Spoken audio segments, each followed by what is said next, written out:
দেশে ক্যান্সার আক্রান্তদের 2/3 মারা যান দেরিতে শনাক্তের কারণে। একই কারণে চিকিৎসা ব্যয় মেটাতে নিঃস্ব হয়ে যায় পুরো পরিবার।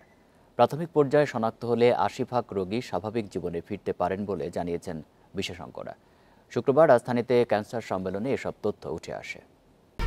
1, 2, 3 ঢাকায় জমি জিতে নিন 100% ক্যাশব্যাক সহ 20 কোটি টাকার পুরস্কার। রাজধানীর কৃষিবিদ ইনস্টিটিউটে আয়োজন হয় সমাজভিত্তিক ক্যান্সার সম্মেলন। সারা দেশ থেকে যোগ দেন ক্যান্সারজয়ী মানুষ, রোগী, স্বজন আর বিভিন্ন সংগঠনের প্রতিনিধিরা। প্রাণঘাতী রোগ থেকে মুক্ত হওয়া মানুষেরা ভুলতে পারেন না তীব্র শারীরিক যন্ত্রণার কথা। নিজেরা সুস্থ হলেও এখন যুক্ত হয়েছেন অন্যদের সচেতন করার কাজে। মেন্টাল টর্চার হয়েছে আমাদের, সেটা আমি বোঝাতে পারবো না। নিজের কাছের আত্মীয় সেও দূরে যখন যেত তখন মনে হতো সত্যি কি আছে। আমার ক্যান্সার হওয়ার দরকার ছিল, কারণ এটা না হলে আমি জীবনের অনেক কিছু জানতাম না, অনেক অভিজ্ঞতা আমার হতো না।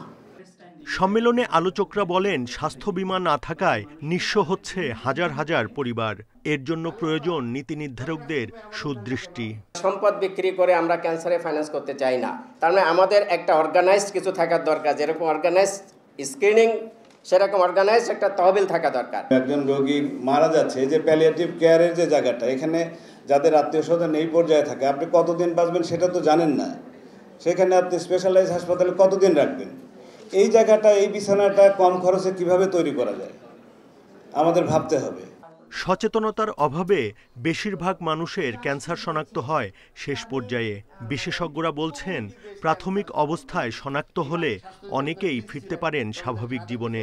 যতই বড় বড় হাসপাতাল বানাই, যতই যন্ত্রপাতি কিনি, আমরা এই ১৭ কোটি মানুষের দেশে প্রতি বছর ১.৫ লাখ রোগীর যে নতুন করে আক্রান্ত হচ্ছে, তাদেরকে আমরা চিকিৎসা কিন্তু দিতে পারবো না, যেহেতু শেষ পর্যায়ে আসছে। এই জন্য প্রাথমিক অবস্থা নির্ণয় করা, মানুষকে সচেতন করা।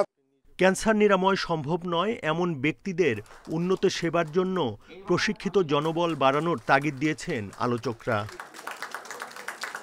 Buddhadeb Kundu, Independent News, Dhaka.